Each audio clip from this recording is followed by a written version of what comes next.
Welcome to another chapter of In the Keep podcast. I'm your very own prophet of the drowned god, the Motherlode.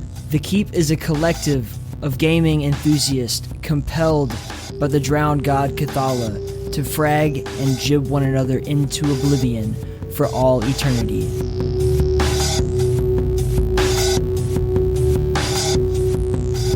So this is a very special presentation of In the Keep. We're going to be talking to Vince Steele. He is an amazing YouTube reviewer for all the coolest video games that we love and cherish here in the Keep. We're also going to, talk a lot about just the nature of the gaming industry and the nature specifically of what it means to review games and critique them and have an opinion and what that even means. And all the legends like Civvy, G-Man, Total Biscuit, Icarus, all those guys, we pay a lot of homage to them. But also, this is not just an interview. This is kind of Vince and I, as I said, he's a new member of the Keep, so kind of getting to know each other. And we talk a lot about not necessarily just gaming stuff. I think we clocked this one in over just under 2 hours. And I think it's just a really, really good chat, man. Vince is such an intelligent guy. I'm really proud to bring him into the fold. If you haven't seen his work, I recommend just pause this right now and head on over to YouTube, punch in Vince Steele, and watch some of his amazing reviews. His ability to just point out exactly what is noteworthy about a game and express himself and make you love it as much as he does is, I think, unparalleled. And to catch him on the initial wave of his, what I think will be a rise into something that is just really beautiful and profound, you go check out his videos, and I really insist that you do. It's not just a game review. At this point, he's got a serialized thing going on, and we're going to talk a little bit about his influences there and his creative path into this beautiful work of art. Without any further ado, please enjoy this wonderful music provided to us by the great and mighty Igrax Simon. I'll leave a link to his music in the show notes, and when it passes, you will be in the Keep with Vince Steele.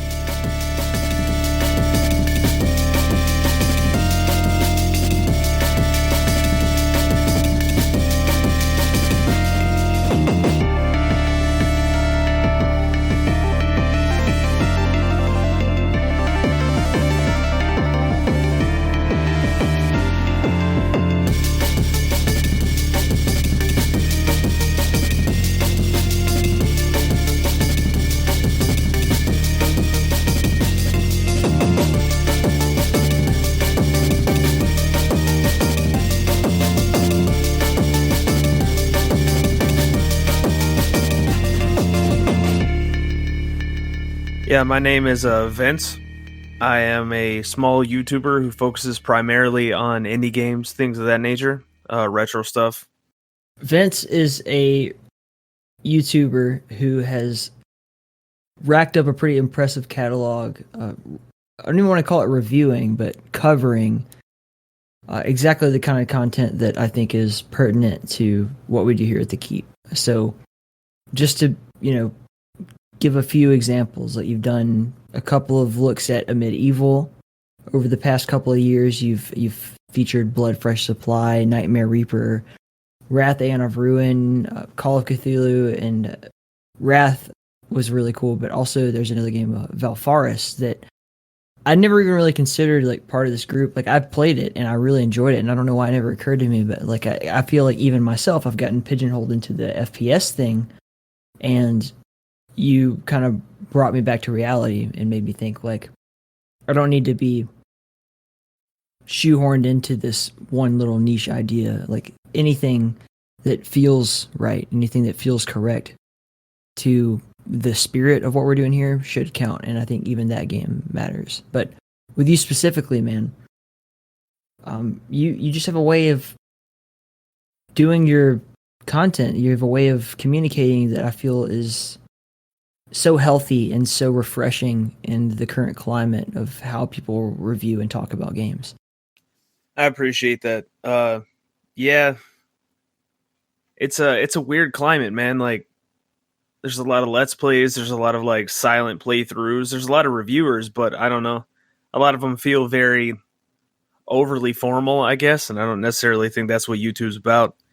I don't know. It seems like this strange thing where people are kind of after something that's not really what they claim to be after. So you get a lot of people who quote review games, and it seems like they're not really after the art form of reviewing the game. They're more after I don't know, like attention for themselves. And I don't really operate on that level, and I know that you don't either. And I think it's interesting, like the messages at the ends of your videos and just the way that you present them in general is it's not about negativity. It's not about, because for some reason in our day and age, man, negativity leads to people paying attention to you.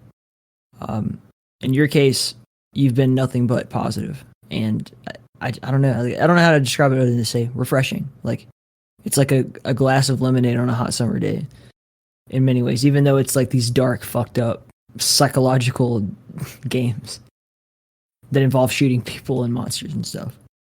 Yeah, I agree with that 100%. YouTube is, I mean, I don't even watch drama shit most of the time. Like, I'm not going to pretend like I don't get sucked in occasionally, but whether I watch it or not, for some reason, the YouTube page just filters it in.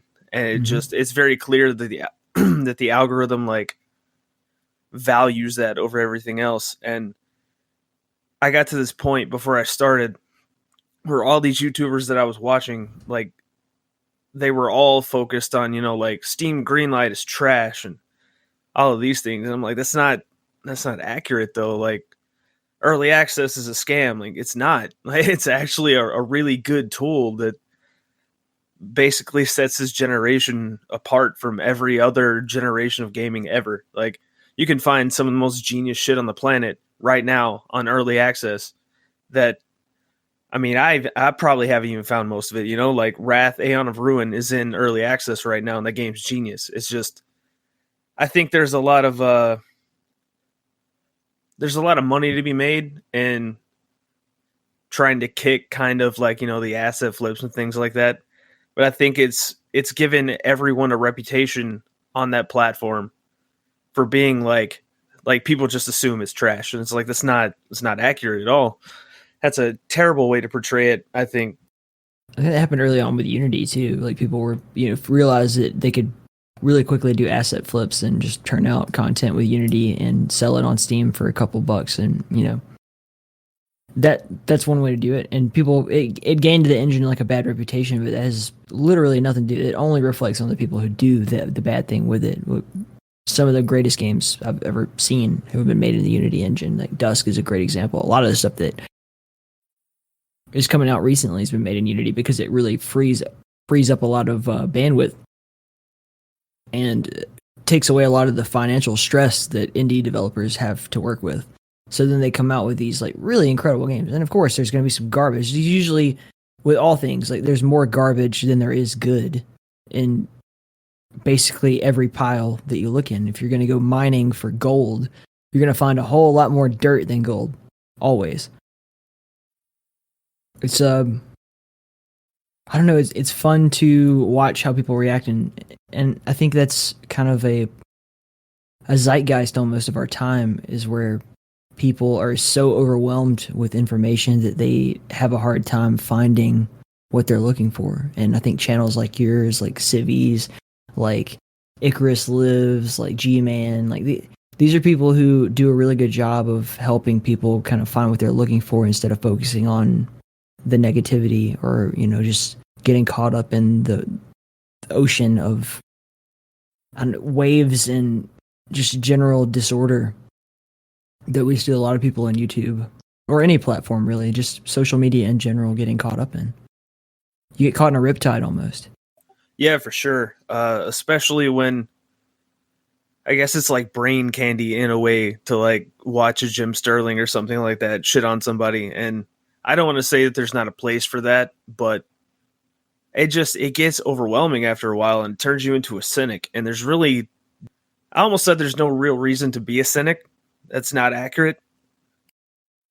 Rather, I think there's a much more like the ground is as fertile as I've ever seen it. Like there's more of a reason to not be a cynic because, okay, so you're jaded with the AAA space. I am too. You just don't go to the AAA space. Like it's very simple. You just don't go there. There's so many things out there that people can find. And I almost feel like, I don't know, maybe not that they don't want to find it, but that like it requires work. And I mean, I don't give a fuck about that. Like, let's work then. I'll do the work. That's fine. As long as some of these guys keep making this shit, because if nobody puts a spotlight on it, then they're going to stop making it eventually. It won't be financially viable. I don't know. It makes you wonder, like, how do people arrive at the decisions that they arrive at? And a lot of people are really quick to, and I think that's part of their culture, is quick to assume that these people who are being super negative and, you know, posting a lot of videos or just shitting on stuff. Like, first of all, my question comes up like, do you like anything? Tell me what you do like, because if you're actually going to review something, right? Shitting on it seems to get more hits, but I feel like it doesn't actually accomplish the job, right? I don't want to know what not to play. I don't want anyone to tell me what not to play. I want someone who I can reliably say, like, they'll tell me what you should play, what's worth your time. That's useful to me. Hearing a bunch of like just negativity and garbage, like not only does it have like a psychological toll on you, I think, but it doesn't really serve you in any way. In terms of like, I'm goal oriented, right? Like I want to know what games are important. I want to know who I should be talking to on the podcast, and I'm not getting that from people who just sit around saying negative bullshit all the time, whatever that may be. You know, I'm not getting that from anything other than positivity. And I think that's going to be kind of the theme as we settle into this conversation. Like, we're really going to have to delve into that. Yeah, for sure. I mean, it's also in this space, and really any kind of like artistic entertainment medium. It's also like, it's inherently anti the industry, but it's also anti-consumer in that regard, because I mean, you're not going to spend money if you don't know where to spend money at. So it's really self-defeating ultimately. And I did do a couple of negative reviews a little while back, and I fucking hated it, man. Like, especially because the two games that I didn't necessarily like, I could tell that the people behind them, like, they were trying, they were almost there, and just picking the two of them out and just shitting on it. Like, I don't understand how other people are cool with that. Like, I don't know how you just make a 13-minute video being like, this is trash and here's why, because there was no fun in it. Like, it had no spirit. It was just, yeah, all right, well, I'm just going to get this out of the way. It just, I don't know. I don't understand how other people do that. I guess it just depends on how you look at it. I don't know. There's nothing wrong with good old constructive criticism and all, but you got to think about yourself, right? If you're being selfish about it. If you how many hours of your time goes into a 20-minute video? Fuck, man. I think the last one I just did, probably 45 hours. Like, it was constant crunch for days once I completed that game. I'm not even counting the however many hours I put into play it. It was very much, and granted, I was working on trying to make sure my editing was on point, but I'd say 45, 50 hours minimum. Maybe even more than that. I really didn't keep count because I was afraid if I did that I would look at it and go, Jesus, all right. So I've been in the same position, and I think, at least from my perspective, like you said, 40 something out, more than 40 hours. So more than a typical agreed upon week's worth of labor, right? Spent on something that you don't enjoy is a travesty. Like, that's awful. Every day that I hate my day job sometimes, and like every day that I'm here and I'm not doing something that I really care about is a waste of my time. That's, I mean, obviously you got to take care of the bills and take care of your family and everything, but this is something that you're doing on the side and you're not really getting paid for it yet. I think you will, and we'll get into that later, but yeah, like 45 hours of your personal time and energy and labor and just goodwill and something that could be spent doing something positive and doing something better for the game community to be thrown away at just negative garbage, or just at the baseline, like I said earlier, something that you don't really enjoy, is fucking worthless. And I really don't understand how. I guess when you start making enough money and you're making money off of those negative reviews, I bet it becomes easier to be that way. You know, like yeah, it's just my job. Like I just, I shit on stuff and people like it. Maybe that's fun. I don't know, but from where I'm standing, it doesn't look all that glamorous.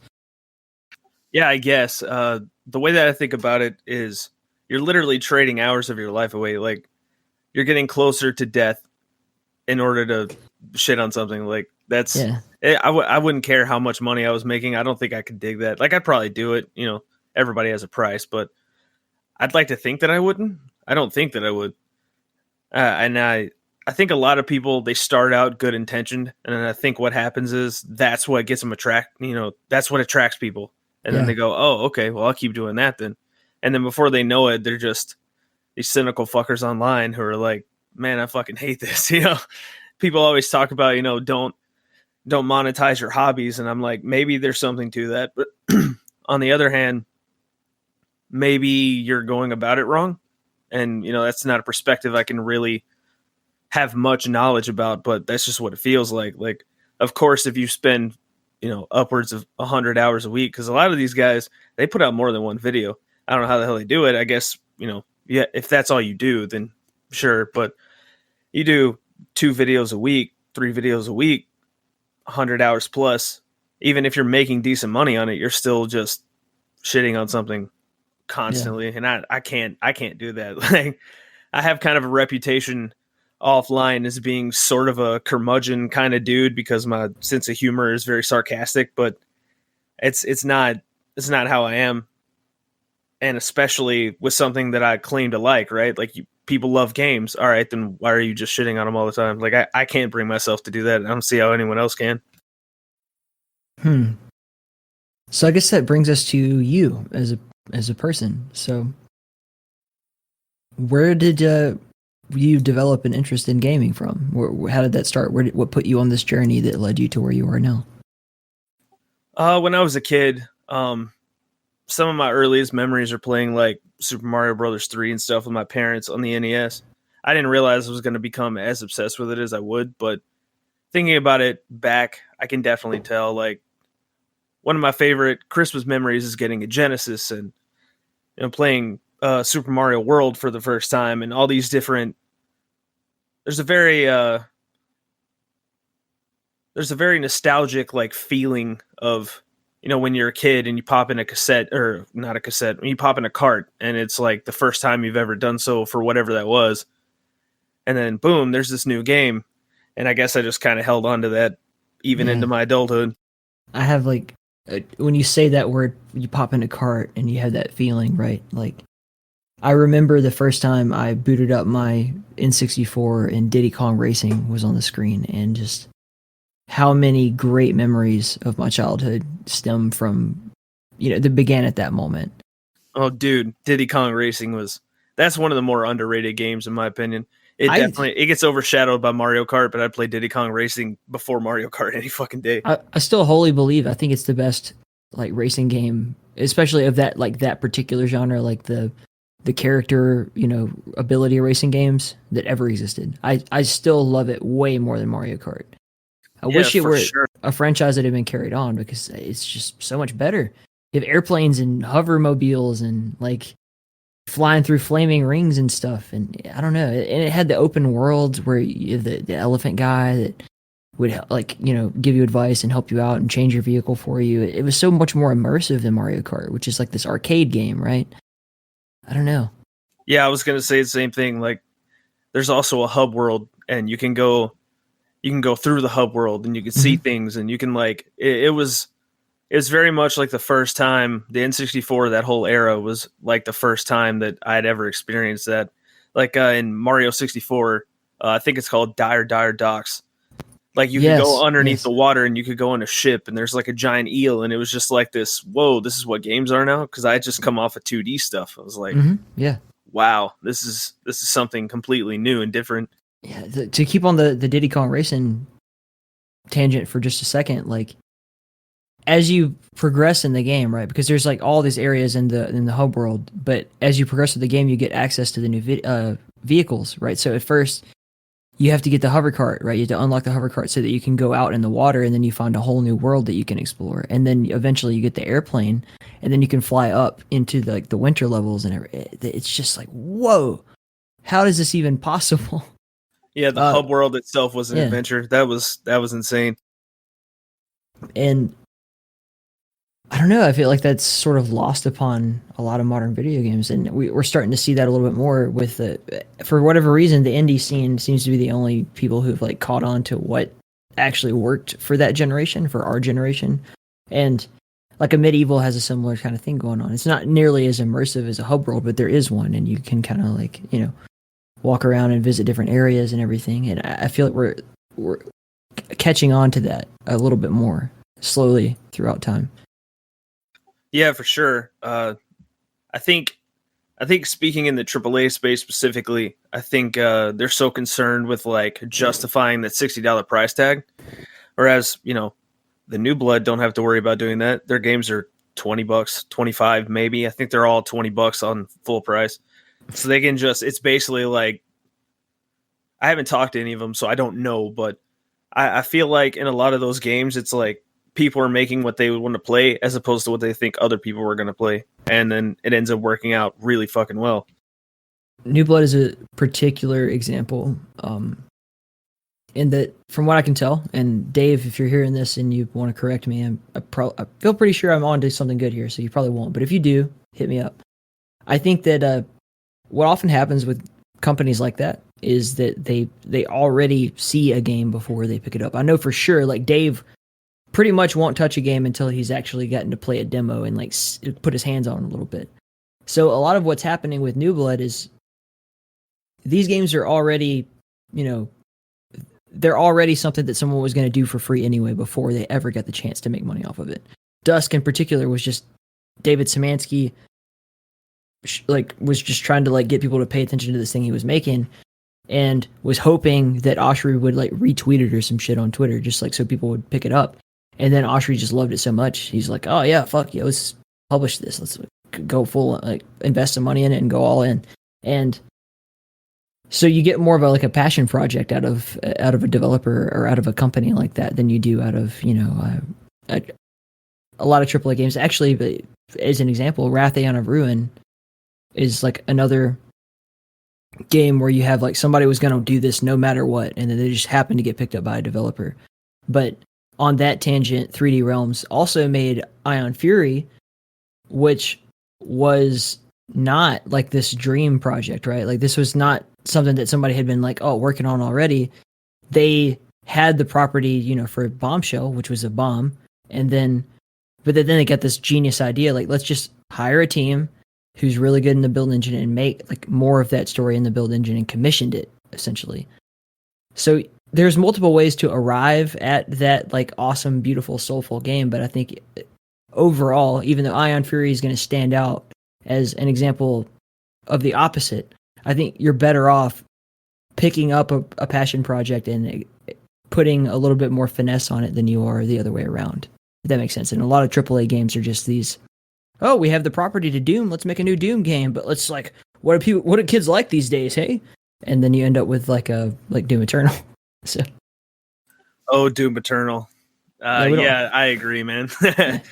Like, I think with 3D Realms and sorry, I almost called it the bad word, Ion Fury. Don't want to piss off anyone out there.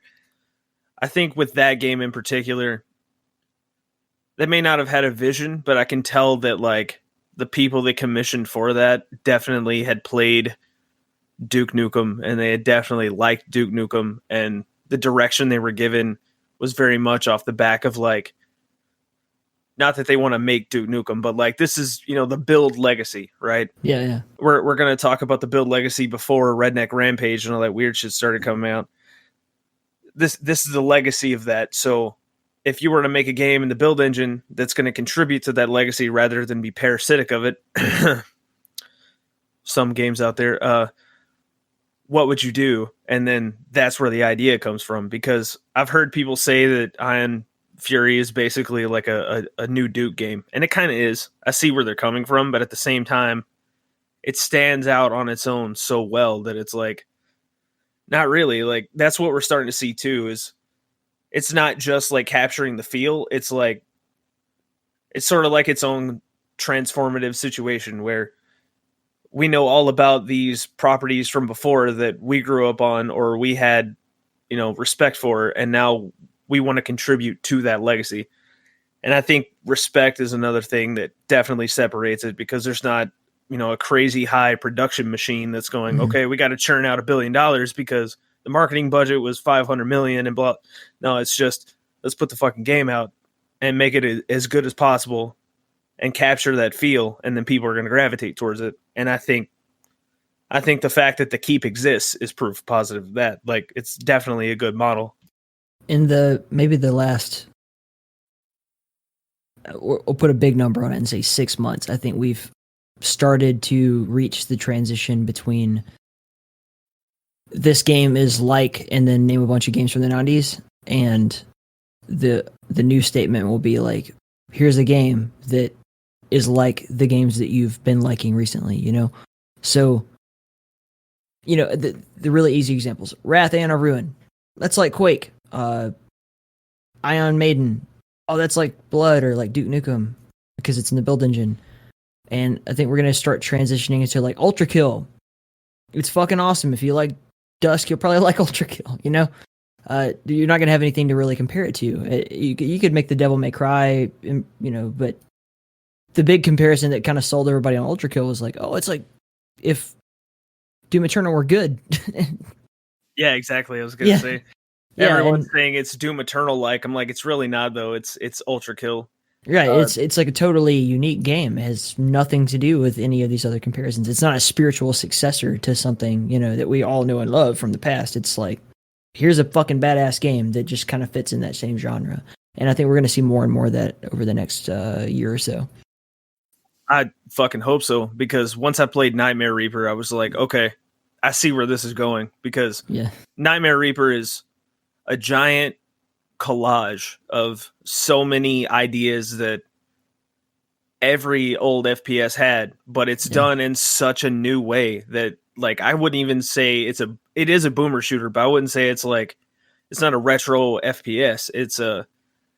I don't want to say it's more modern than a lot of modern games, because it works so many of those elements together in this new way. It's like, you always compare your podcast to like, you do jazz versus this other one does, symphony. Well, it's almost like a composed symphony with that game, because it's like all these elements are elements you've heard of before. It's a cello, it's a flute, it's a blah, blah, blah. The patchwork we're going to build with it, though, is some shit that you've never seen before. And that's how I felt playing that game the whole time. I was like, what the fuck is going on here? It's got rogue elements. It's got looter shooter elements. It's got platforming. It's got all these things that we've seen done a trillion times, but just the compilation of it was so different that I was just like, oh yeah, if this is the way that this is going, we're good. Like, we don't even have to look at a AAA game if we don't want to. Well, Bruno is probably the perfect example of someone who, Bruno Boudouin, for anyone who's not following, is a creator of Nightmare Reaper. Like, he is just about the perfect example of someone who only cares about making what they believe in, and I'm sure he wants to make some money, and I hope he does more than please send Bruno your money. Like, just write him a check right now. Give him fucking all of it. Yeah, but that is an example of someone who's just fueled by passion and not by this need to appeal to anyone who doesn't agree with his creative vision. He's like the black metal of this first-person shooter genre right now, where he's like, I don't care. Fuck you if you don't like it. If you do like it, it's exactly for you. If you don't like it, it's not for you, and I don't care. Unapologetic. That's the way I would describe that game. It's for sure. Good. Yeah. I was gonna say he's a very interesting one, because a lot of the games that I like, he does not like, and I would go so far as to say, I mess with him in the Discord all the time, that I make the number increasingly low, the amount of games that he likes, and yet he's able to make like this really immersive, like interesting, constantly changing world that's just, I almost don't understand how he does it, but then again, we're just separated by eras because he's old, PC oriented. Like that's where his knowledge base mostly is. I'm a little bit younger than him, so I'm a little bit more modernized. And just seeing the way that he puts things together, I'm like, it's weird how many opinions about games we disagree on. And yet, I fucking love this game. Like, it's definitely at the top of my boomer shooter list. I cannot wait until that game is finished. I generally operate on the basis that, like, I should just defer to him. Like, he knows more than I do.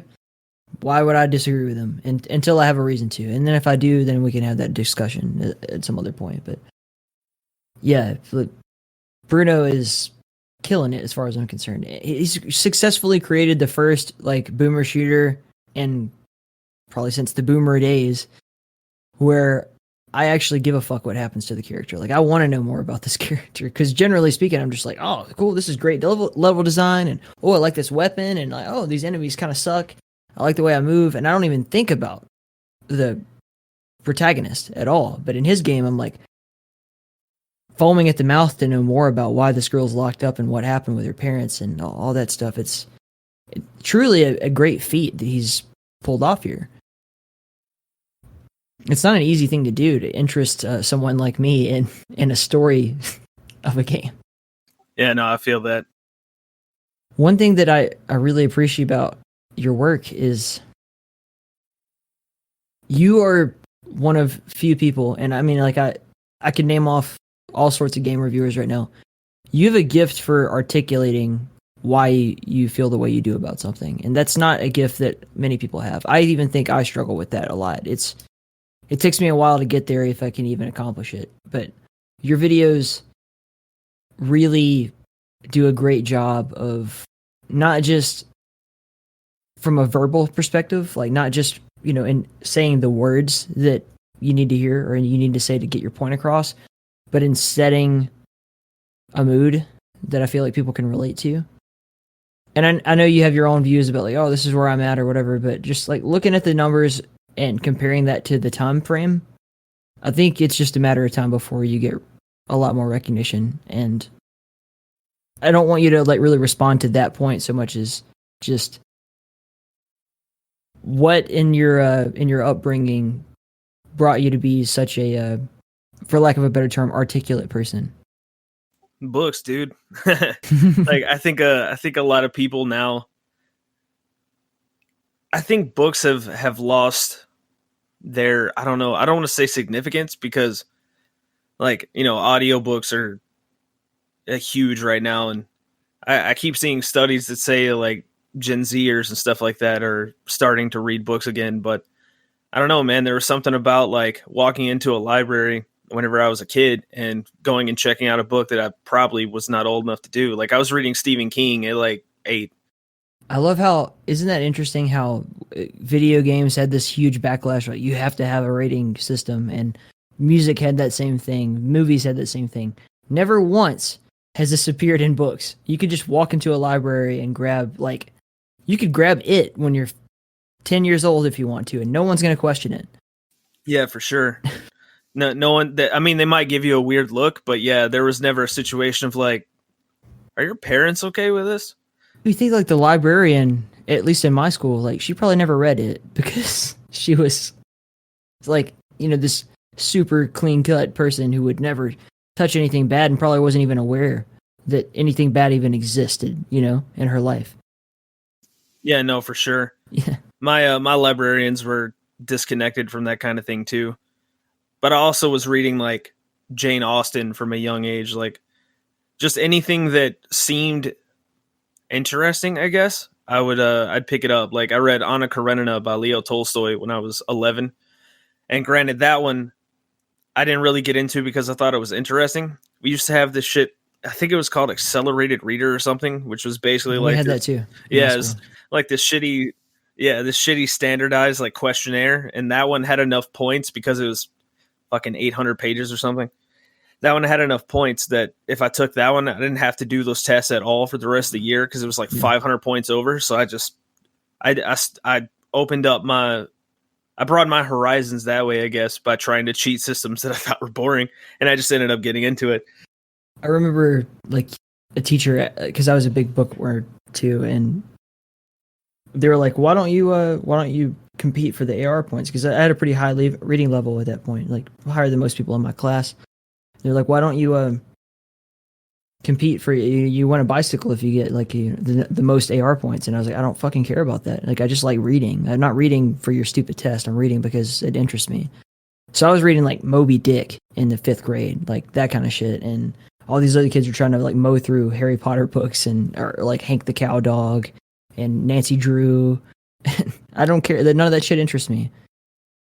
I definitely read the fuck out of the Harry Potter books. I'm not gonna lie. That shit was like, I mean, it was like brain candy, but it was like dope brain candy whenever I was a kid. Like, I was obsessed. I had Harry Potter sheets and shit. Like, I was obsessed with it. But it was like, that came out basically, I was roughly the same age-ish as like Harry was at the time. So when it exploded, I was right there for it. So when your 11th birthday came, you were like, when's my letter coming? I'm going to Hogwarts this year, bro.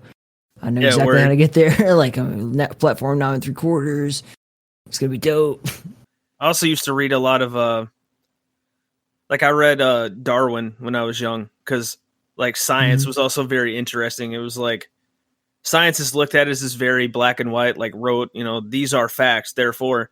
But like the whole theory of evolution used to just fuck with my brain, man. I was like, wait a minute, we came from bacteria, and then it developed into this, and came out of the ocean, and being from the South, like, I don't know what your experience was, but most of my teachers were not very receptive to that kind of thing. So there's also like a punk element to it.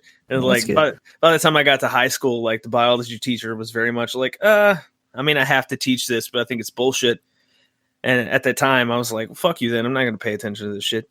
And I would just argue with her. All right, go for it.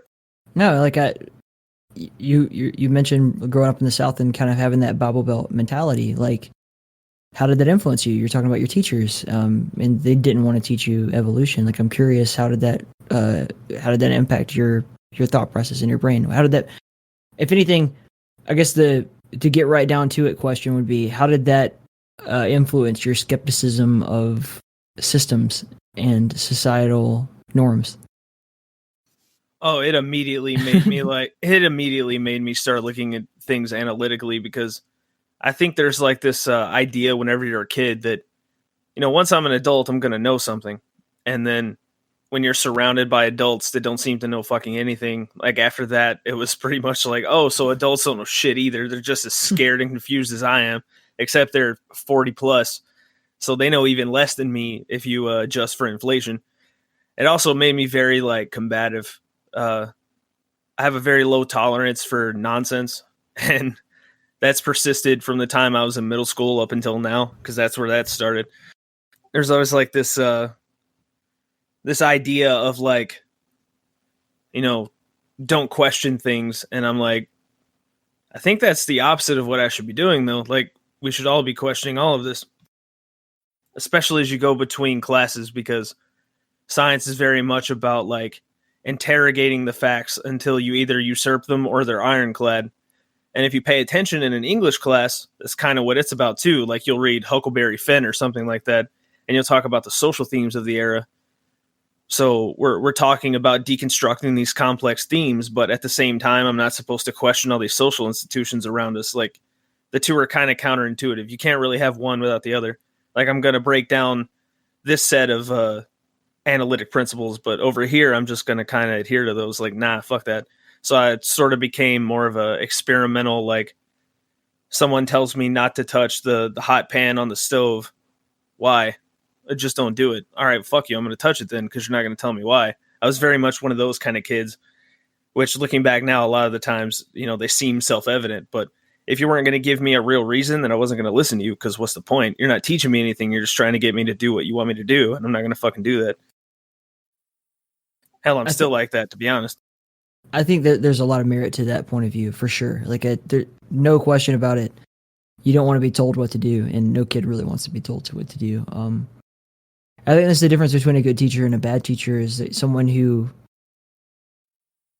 tells you, let's not focus on this particular point of view. And it's not because we're trying to avoid it. It's because there's a greater point to be understood, or at least if they are willing to say, that's not what we're focusing on today, but we will get to that, versus we're just not going to address that. So Huckleberry Finn's a great example, especially in the modern era, right?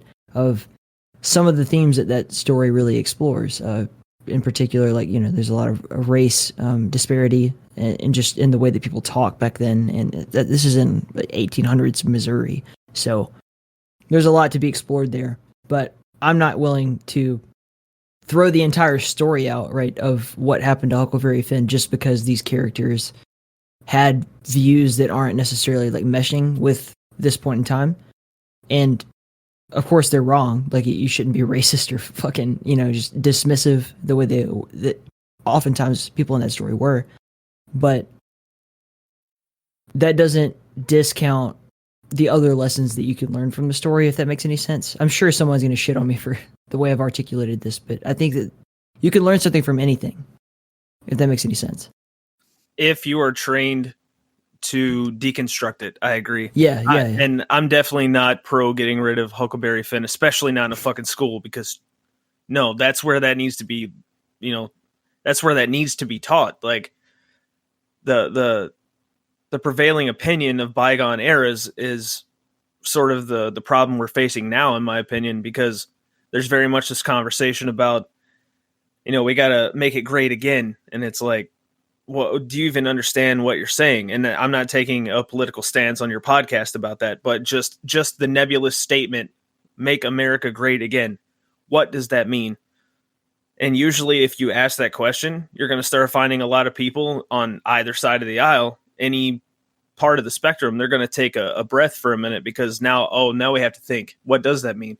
Yeah. We have to define parameters. We have to fill out those parameters with context. If you're not reading, if you're not learning about old perspectives, if you're not constantly looking at your teacher and go, I think that might be bullshit, here's why, you're never going to be able to answer that question with any kind of real merit.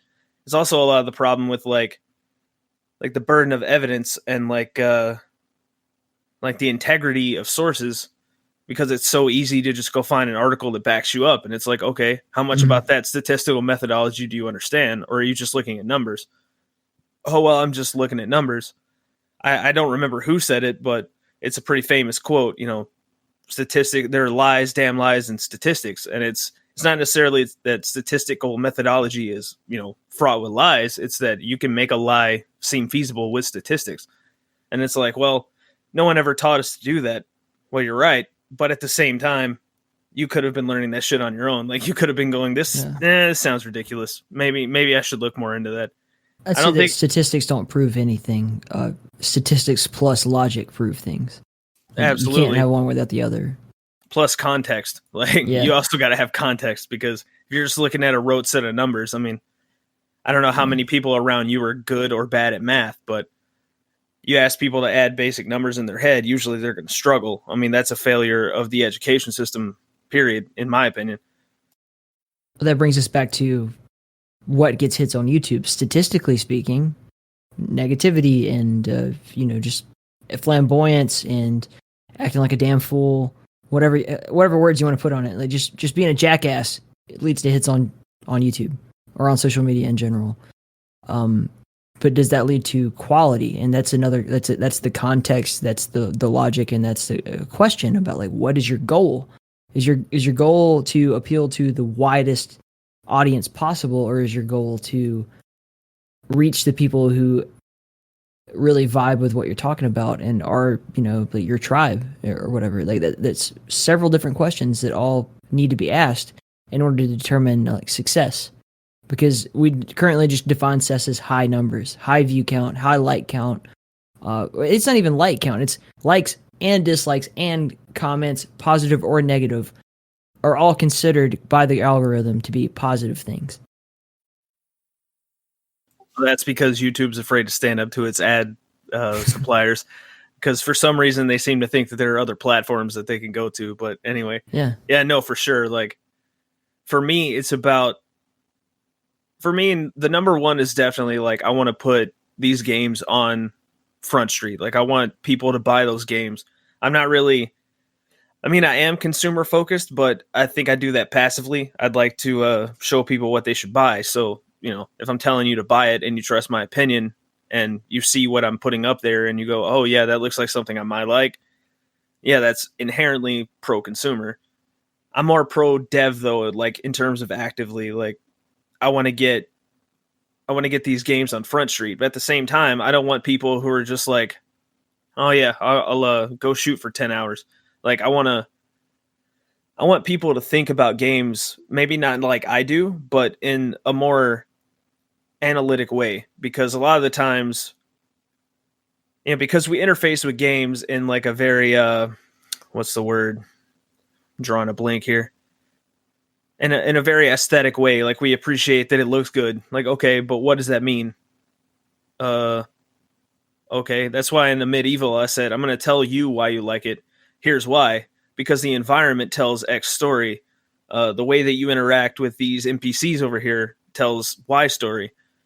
I think there's also like brain exercises to be conducted while you're playing a game, because in my opinion, games are much more equivalent to novels in the way that they can create like a real, quote unquote, real world that you can live in for a while.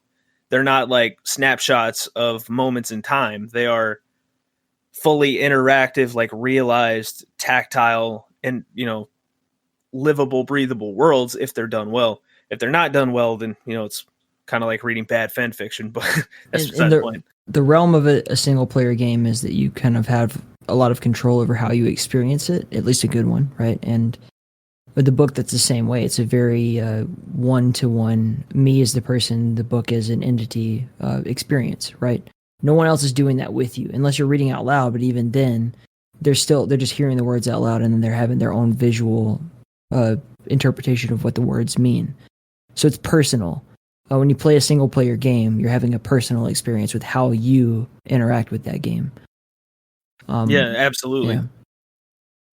With a movie, it's like there's still some of that too. There are some movies that do it better than others, but generally speaking, it's like pretty much everybody here can agree we had the same experience, right? And then you have an argument about like whether you liked it or how you like this choice or that shot or whatever, but it's not the same. I think you're making a good argument in terms of like a game is a little bit closer to a novel than say a movie or a television series is.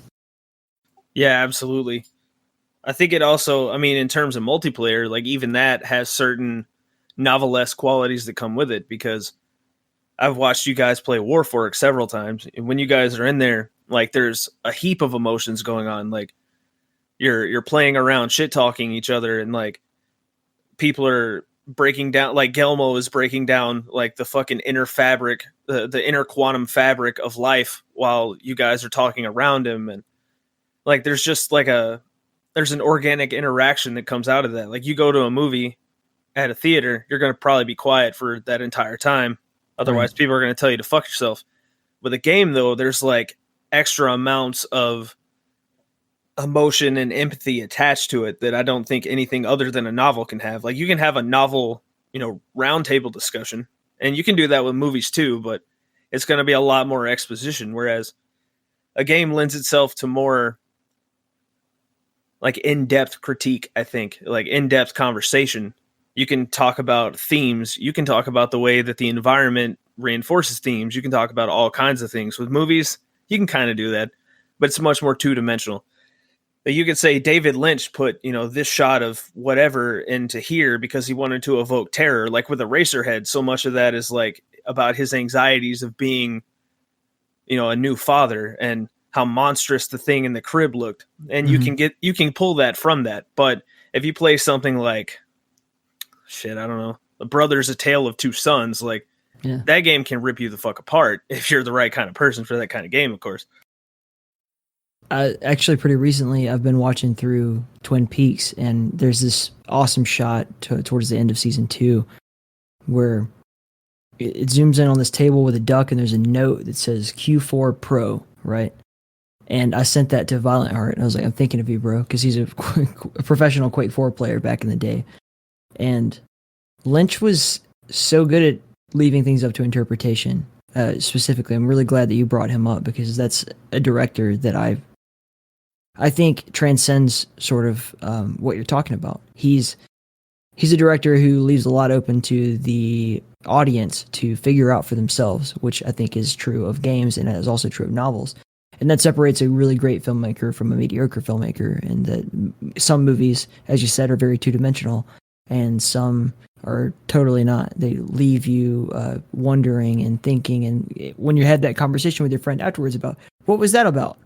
I mean, I can't think of any better example of Twin Peaks in terms of, what the fuck did I just see? How did you experience that? How did I experience that?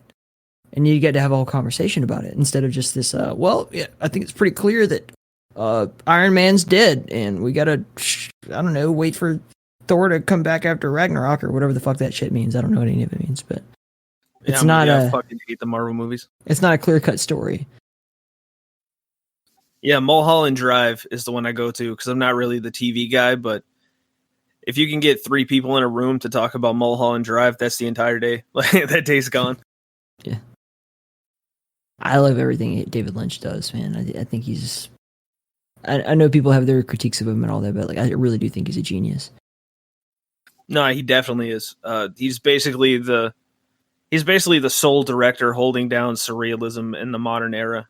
Like, you're talking Unfortunately, I think Louis C.K. was onto something, and then the shit that went down with him happened and ruined it to some extent.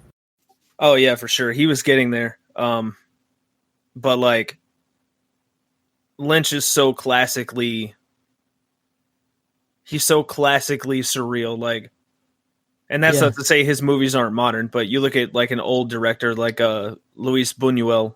That guy was doing these fucking punk rock movies that, like, he was getting banned in countries and shit just for having the gall to depict some of these like metaphors that, I mean, fucking nobody was allowed to do. And then here comes David Lynch during an era when you can't shock anyone. Oh, except David Lynch fucking can. And he doesn't have to do it by getting, banned from countries. He can do it by just making you think. Like, I think a lot of people are terrified of that, like, that they have to think. You have to be quiet for 20 minutes and just sit with your thoughts. And that's what David Lynch demands you to do. Otherwise, his shit's just nonsense. Like Kubrick was almost on the Shakespeare level of, he was doing the same thing, but he was doing it so well and so subtly that the audience didn't realize it was even happened to them, right? Like, so, you watch The Shining, and you can interpret that on so many different levels. You can sit there at the very base level and just say, like, this guy is a bad person. He wants to kill his family because he's, possessed by a ghost or whatever the fuck. Or you could go way deeper with this story and like start to unravel all the metaphors that Kubrick was hiding within it. And that can happen a lot with games too. Not necessarily there's like any real like dangerous things going on in the games we're talking about, but I just mean that there's layers to how you can really enjoy it. Doom would be a great example. You could just look at Doom as straight up like, I show up, I shoot the demons, I complete the level, I go to the next level, and then put 0% more thought into that. Or you could play Doom and really dive deep into like, so why I'm on Phobos and what happened to Deimos, and what's the deal with this spider mastermind? Is this even the real one? Why did I, go through a teleporter and then come out in a dropship in the second game? And then it took us 25 years before John Romero answered that question. You have layers and layers of how you can really enjoy something. And I can't think of a whole lot of better people than you. I feel really, not to kiss your ass, but I'm kind of like excited to have kind of discovered you before anyone else did. I've got you like, oh, you're my own special little thing that I get to like help cultivate. And that's like an honor for me. No, it's fucking good to be here, because when we were first talking about me jumping on, and we were kind of talking about our aims and stuff and like how we value games, you basically told me exactly what I thought. Like, you think about games the same way that I do, and I was like, fuck yeah, I'm in. Like, I've been looking for people who didn't look at this medium as just like, oh, this is entertainment. It's like, I mean, it is, but it's an art form. And I hate that there's still a debate about whether games are art, because it is. Like, just close the book on it, dude. Like, Ebert pulled back. If Ebert pulled back, you have nothing to stand on. Just stop. I can't even imagine an argument against it, if that makes sense. Like, I know you're referencing like Ebert and because he's a film critic and all this, but I actually don't even know the other argument. Right? Like, it's not. I'm not open to it. I've never been open to it. I never will be open to it. There's no other way to look at it. And if anyone disagrees with that, they can, like, they're denying themselves. That doesn't make any sense. Of course, games are art form. They're the ultimate art form. They accomplish everything that film and novels both ascribe to with a first person, element, and some games more so than others. Yeah, exactly. You actually interact with these worlds physically, like maybe not, you're not reaching out and touching the sword in a medieval, but your brain is telling the sword in the game to do what it's doing, and it is taking in the environment that you're running through, and it's doing all these things. Like, I've heard the arguments, I've considered them, and they're bullshit. So if you're not open to it, then don't be, because there's no argument at this point. But over time, right? Like, over time, we will get to that point. We will be living in alternate That's probably universes. fucking true. Yeah. It'll be just as real to you and me. I don't mean to get all Joe Rogan on you, but I mean, like, it will be just as real as real life. There's no other way around. Unless, I've had this, I don't know if you were around yesterday when I was telling everybody in the keep, like, I think we're in the second dark age. I think we're about to hit the second dark age. We're going to lose the internet, and we're going to have this, we'll have this, like, long era of people being exposed to new and awesome knowledge, and they have all the access in the world to it, and then it'll be just like the fall of the Roman Empire, where all of a sudden we don't have that source of information anymore, and everybody just declines into just disgusting, awful hedonism and violence. Hold on, I'm gonna go download the entire abandonware archive real fast, just in case. That's a terrifying reality, by the way. Like, the internet just goes away. It's true. I'd be fine, but fuck, dude. Like, if it went down tomorrow, I wouldn't know how to get in touch with you. That is a fact. I'd have to drive to wherever you live and, like, go fucking, like, asking people, hey, do you know where Vince Steele lives? And they'd be like, oh, and it'd be, I could make a movie about it. Could make a game about it. Finding Vince Steele. Hidden off in some library somewhere, trying to stay away from everyone. I bet you'd be like that dude from the Twilight Zone, where he, like, he's hoping everyone in the world dies so that he can just read books finally, and then his glasses break. Yeah, that would be me, except I don't wear glasses, so it would be like every time I walk into a library, for some reason I set it on fire. The shit would be terrible. Let's just hope that electricity stays around if the internet goes away. You're such a good member of this team, dude. Like, I knew, like, the way that you got recruited, if you're not aware, is like, so we, before you were invited to the room, we have, like, a private chat within the keep, obviously, where admins hang out and people who are contributors hang out. And one day, because I'm a huge Civi fan, I love Icarus and I love G-Man and all those guys, like, they're great. But Civi is, I think everybody can agree, like, the man when it comes to, like, our world right now.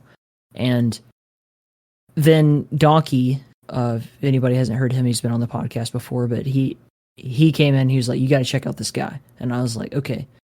And then I watched, remind me, what was the first video that you started to do the therapist angle with? I think that was Wrath. That was the first one I saw. And that was so captivating. That I don't want to, like, sit here and just compare you to Civi all day, but you have your own thing going on. But Civi really captured a really nice thing with his show, in that it is not just game review. It's like he's a character that exists within a world that you slowly kind of get a grasp on, and you have, like, repeating themes throughout it. And you did that, but in your own way. That's so much more cerebral and so much more in tune with what I think the keep is about. And I'm really curious to, like, dive into your psyche. Like, where did that come from? What's your, I don't know, what motivated you, or what made you take that risk? So with that one specifically, I've always tried to put something in that's outside of the game itself. Sometimes I like to do, like, an entertainment kind of thing. Like, I like to talk about the history of roguelikes. With that one in particular, I'd been awake for a very long time whenever I finished that. I don't sleep a lot, usually by choice, sometimes not, because mostly I feel like it's a waste of time. Sometimes I just can't. Either way, that's a entirely different tangent. So I had been We thinking can about. go that route if you want to, but you don't have to. I'm fine with it. Okay. I had been thinking about like, am I addicted to games? Which my actual determination is that I'm not. It's just the thing that I like to do. Like, people always talk about being addicted to games like it's this thing, but it's no different than somebody who works a 9 to 5 and then comes home and watches fucking 8 hours of TV and then goes to bed. Like, this is just what I do. But I had been thinking about it, and I was like, what is it about games that attach me to them so much? Mm-hmm. And it was very much a thing of like, I play a lot of old stuff, like new old stuff, but old stuff. Like, I really like CRPGs from like the isometric perspective and things like that. And it was one of those things where I was just thinking about like, because I've been through therapy. So it was, if I were interrogating myself as a therapist, what would I have to say about this? And I was just thinking about all of the things that I would say to a therapist were I to be asked about this specific thing. It's like, I'm attaching myself to these old games because I remember a time before I was an adult and realized that the world is fucking complete chaos and no one knows what the hell's going on, including the people who control everything. And these were things that just came to me as I was playing Wrath. Like, there's almost like a yearning for a bygone era in that game, like locked in. And I guess Kill Pixel's slightly older than me. I thought he was slightly younger. I guess he's in his 30s, something like that. But I feel like he feels the same way about games that I do, or at least that's what I got off of Wrath. Like, the way that it takes Quake fundamentals and it does its own thing with it.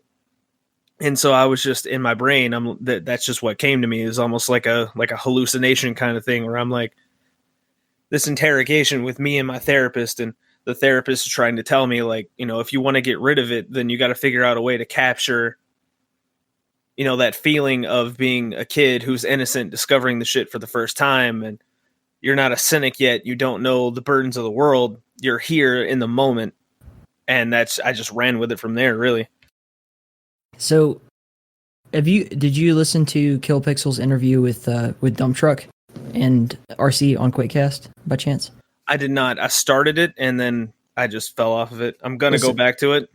I mean, I'm a fan of games, but first and foremost, man, I'm a fan. Obviously, this is what I do. I'm a fan of the art of conversation and interview and understanding people. I hope that comes across in the way I do my show, but. That, to me, that interview specifically, and I mean like of a lot of things. Like, I listened to Sam Harris, I listened to The Portal with Eric Weinstein, I listened to Joe Rogan. I'm a podcast addict more than I'm a game addict, to be honest with you. And I'm so infatuated with getting into why people think the way they do. And that interview, Dump Truck, if you ever hear this, man, like in RC2. Just took me into a different fucking planet of, what a game can mean to somebody and what the creative endeavor of creating, making a game can mean to someone. And it almost brought me to tears, like just hearing Kill Pixel talk about, and I recommend definitely checking it out at some point, but he went like on this whole other path, right? Where he went away from everything that he knew as a child, right? And just had to go on like a spiritual journey. He moved to Florida with no plan, no job, nothing, and just kind of found his way and just had this vision of like, I'm going to eventually create what would end up being Wrath. And that blew my fucking mind, right? And I'm doing a very piss poor job of saying what I mean, like here. I think that everyone should go listen to that interview. I'll put it in the show notes of this one just to point it out.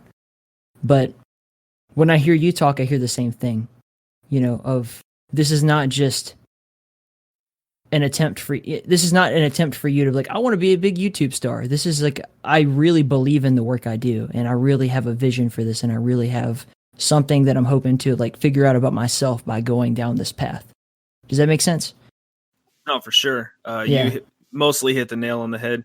There's also an element of it it's almost like an exorcism, like because I have all these things going in my head constantly. Like I make the joke that I have voices where I'll have one conversation with myself in my head, and then I'll interrogate it with another, and it's constant. And with this kind of medium, like, yeah, I get to talk about games, but I also get to be like, get it out, I guess. Like, I get to put it on something. I get to sculpt and cut it into something. And it's much more constructive than just holding it in, because creative energy is very much like, it's almost like a time bomb. Like, it just builds and then it fucking shakes, and you're like, I got to do something with this. And that was this has been kind of an outlet for me to be like, okay, I can put this up.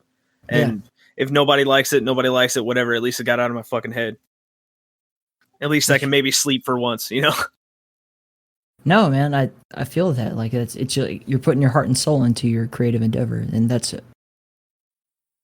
It has its merits and it has its non-merits. It has its like things that are, what the fuck is wrong with this guy, right? Like I think that about myself too. I'm not projecting that onto you, but like, why, when you can probably relate. I know that you have a similar kind of thing going on. Where it's like I work like 60 hours a week sometimes, and yet I still always, and I'm married. Like, I have people that I care about and other things that I do, but if I don't get this podcast out every Tuesday, I feel like a complete failure. Like, this is my contribution. Hopefully it means something to someone. And for me, it's like it goes so much more in depth than just the games, right? Like, I'm passionate about Doom, I'm passionate about Quake, I'm passionate about Nightmare Reaper and all the other games that we're going to talk about. And yet, what I'm really passionate about at the end of it is getting to know the people behind it, because I feel like you guys have important things to say. And even though you're like, we're not game creators, we're just people who enjoy them. And I feel like we maybe experience it on a level that can hopefully, if not influence or benefit necessarily someone who already feels the same way, then hopefully perhaps like lead someone on a path that will help them find that whatever that is, even if it's not playing these particular games, but like realizing that in themselves. And that sounds like a really egocentric thing to say, but I really believe in it. No, for sure. I think of it like Braille, right? Like, most people cannot read Braille, but to the people who can read Braille, when they find Braille, they're fucking stoked about it, because nobody else has Braille available. So when they find it and they touch it and they're like, okay, I get it. Like, I can read this. That's sort of where I'm reaching for, I think, is I'm looking for, as far as an audience goes, like I'm trying to show games that I think about that make me think to people who want to think and who want to support developers and want to do all that stuff.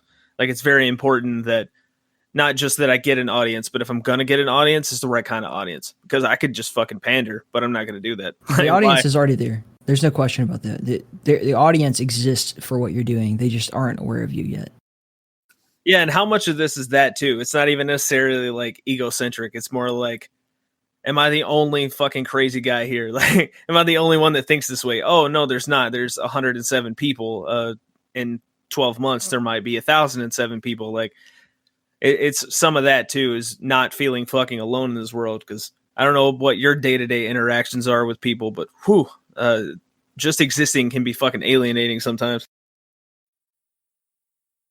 I think it has to do with being open to, right? Like, our perspective isn't necessarily correct. And I say our as if it's like unified, but it's not. Like, you have perspectives that I don't share and vice versa, but I think we can all learn something from each other. There's a lot of wisdom out there in the world. There's a lot of extremely intelligent people who with different perspectives, right? There's people that I deeply, deeply enjoy their work, or even a lot of their perspectives, and then don't agree with it 100%, right? And then I have to like challenge my own point of view. And I think that's how you learn, right? Like, you don't learn by not thinking about other ways to think about what you already believe, right? You learn by having conversations, or, even not a conversation with another person, but like by constantly putting what you believe up to a challenge of some sort that makes you have to question everything. Like, you can, let's just use the big example. Let's say you're a Christian.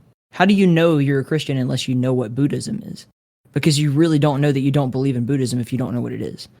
If you believe, yourself to be a fucking LaVeyan Satanist, how do you know that you really believe that if you haven't been exposed to other ideas, right? I think that is a pretty healthy way of viewing how conversation and learning and being rooted within your own belief system means. A plant doesn't grow into the soil just willy-nilly. It grows into the soil because it has to be challenged by the soil. The roots grow deeper and deeper, with all these other things coming into it. It needs sunlight. It needs carbon dioxide rather for plants. It needs water. It needs nutrients. And if you're not giving yourself that, how can you really grow as a person? Yeah, no, for sure. Absolutely. I'm sorry. I didn't mean to get all philosophical on you, but like that's really how my brain works, man.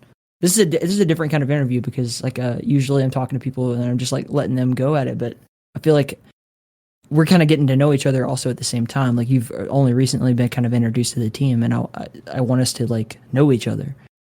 No, I'm into that, man. Never be afraid to go down a philosophical hole with me. I spent 5 years in college. One of my 2 majors was philosophy, so I'm down with that. Like, let's interrogate everything. I'm down. So that's fun. Like, so what made you go to college for philosophy, and what else did you go for? Fear of computer science was a large part of it. I was pretty terrified that I wasn't going to be intelligent enough for computer science. So it was like, well, what else is there that I'm into? Oh, Western philosophy. Like, that was one of the things I picked up through libraries and things like that. The other one was political science, which is why I try to stay away from political discussions because I know where they can go. Really, it was about like, I don't like the fact that so much of like American iconography is built on old British like Platonic philosophers who read that shit and then they were like, all right, we're going to adapt it now. Like, there's so much more out there. There's like so many more schools of thought. So my thought process was, well, if I'm going to learn how to think, then I should learn how to think. And that's really what philosophy is. Like, yeah, it's teaching yourself how to think in the first place. Initially I was going to be a teacher, but that kind of fell through. We were talking about earlier before we got on the air, like, about meditation, and you kind of commented because I feel like this is an off topic because you talk about it in your videos a little bit with your therapist, quote unquote. I guess it's your wife, right? Is a voice actor. Yeah, she does the voice acting for that. She's great, man. She's like, it really. I don't know if you heard my interview with Nate Behrens, but like that, his wife did the voice for the female character in Sagebrush, and it kind of blows my mind how good, like, me as like an outsider, like I interpret like, man, this is some fucking great voice acting. Who is doing this? And it's just like, oh, she's not even an actress. She's just like the first person available to me. And if I needed a female voice actor, I'd probably call my wife too. And I liked your medieval interview where you actually thanked her at the end of it for like, thank you to my wife for dealing with my crazy fucking, cynical points of view and just like entertaining it for a bit. But that's so cool in itself. But where was I even going with that? We were talking about meditation and stuff. Yeah. So meditation is not necessarily the art of thinking, but is actually the art of kind of not thinking in a way. And I know you said you had some struggles with this, and it's something that I practice literally every day. I'm not trying to like evangelize this to anyone listening or to you necessarily, but it's been very therapeutic to me because I think I'm very much like you in that like I can just, my brain will fire off on a million tangents and I have problems sleeping because as soon as I lay down, it's like George Carlin had this great bit about how it's like you lay down. Actually, it wasn't George Carlin. It was Robin Williams. As soon as you lay down, it's like that little, like the monkey machine with the little cymbals that starts banging, and And then all these ideas come into my brain and I can't relax. I'm just like, I have to do more. I have to think more. I have to like, figure this out before I arrive at any sort of peace with my psyche. And meditation very much helps me to come to peace with that and say that, imagine it like this. And every view that I'm going to express from here on is some form of probably something Sam Harris said at some point. But imagine yourself standing on the side of a highway, right? And you see cars going by. And you could try to like look at a car and follow it down the street. But meanwhile, there's 100 other cars flying through your vision. And your mind is constantly trying to attach itself to everything, even involuntarily, right? They just appear. It's not like you have any control over it. Another good metaphor is imagine a noisy room, right? Like a I don't know, a convention where there's like 100,000 whatever people walking around in the same room. They're all talking and they're all having their own conversations. Imagine yourself at a dinner party or a restaurant and you're trying to talk to the person in front of you, but there's all these other conversations going on. But you don't have a problem just zoning into what you're currently a part of, right? The person that you're focusing on, right? You're not paying attention to those other conversations and you don't even hear them, but they are happening. They're occurring within consciousness. You're just not picking them up. So meditation is sort of the art of applying that to different things. Whether that be, we're in the information age and people are always like, oh, but I mean, how am I supposed to pay attention to a 30-minute long YouTube video or a 2-hour long podcast when I have all these other things that are constantly bombarding me? And when you learn how to only pay attention or only, internalize the things that are occurring constantly within your consciousness, and you can recognize like, this is what's important to me right now. I'm just going to pay attention to that, and the other things don't matter. And they don't. You don't have to follow every car down the street. You don't have to pay attention to every conversation in the room. You can just decide to focus on what is important to you and not be troubled by those other things. That is an extremely, extremely powerful tool. And it can help you be far more productive, far more grounded, and less disturbed, right, by things that are going on around you. I hope I did a good job of articulating that. Yeah, no, you did. I think my hang up with meditation has always been like, I don't know how to detach, I guess. Like the car metaphor is a pretty good one. I'm always more like, I don't know, like I do attach to all of them, I guess, into some capacity. Like, no, I can tell you do, man. And it's not a criticism. Like, I can tell that you see the world as it is. You see everything. You're not one of these people who, because most people, right, that we think of are happy people, right? Like these people who are untroubled by things. And we could call them stupid, but realistically, like, they say ignorance is bliss. And so they only see what matters to them.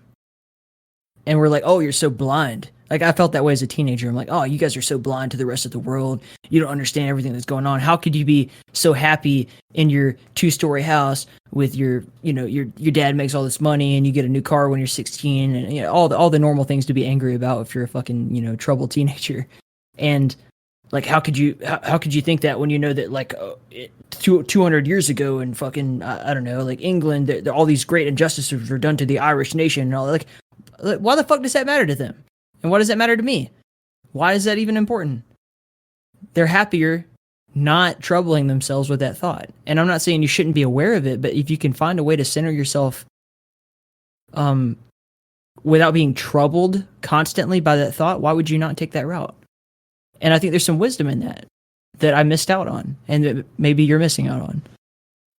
Oh, definitely. There's plenty of wisdom I'm missing out on. For me, it's very much like, I don't necessarily think that happy people are stupid. That's not how I look at them.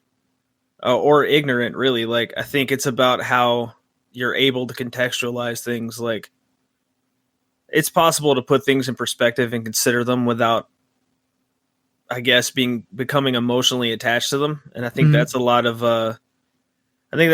like social just existence in general is figuring out how to do that. And I think most people figured out how to do that and became, it's like a sign of maturity, I guess, to be able to do that. I think for me, I'm so aggressive and like, just, I'm so energy driven or something. I don't know. It's weird. It's like, yeah, I can't, it's not even that they trouble me necessarily. It's just like, part of it is I like the problem solving aspect, right? Like I like conducting thought experiments constantly. It's not always like a negative thing that they keep me awake. But for me, I'm just so like, I'm like a Pantera record in my head, right? Like it's just this guy fucking shouting and screaming. Which one? Vulgar Display of Power or like Cowboys from Hell? Like there's so many good ones and they're all so different.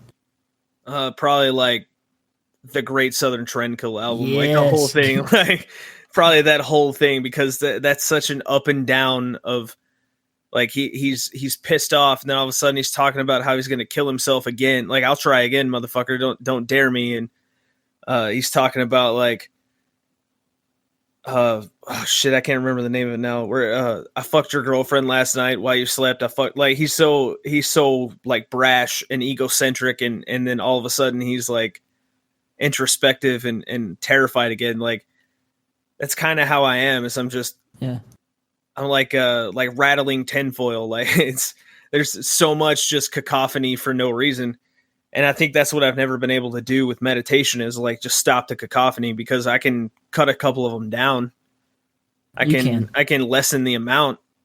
And then, when things start to get quiet in my brain, actually, I would argue, it's not even an argument. I would say that the quieter things get in my brain, the more anxious I get.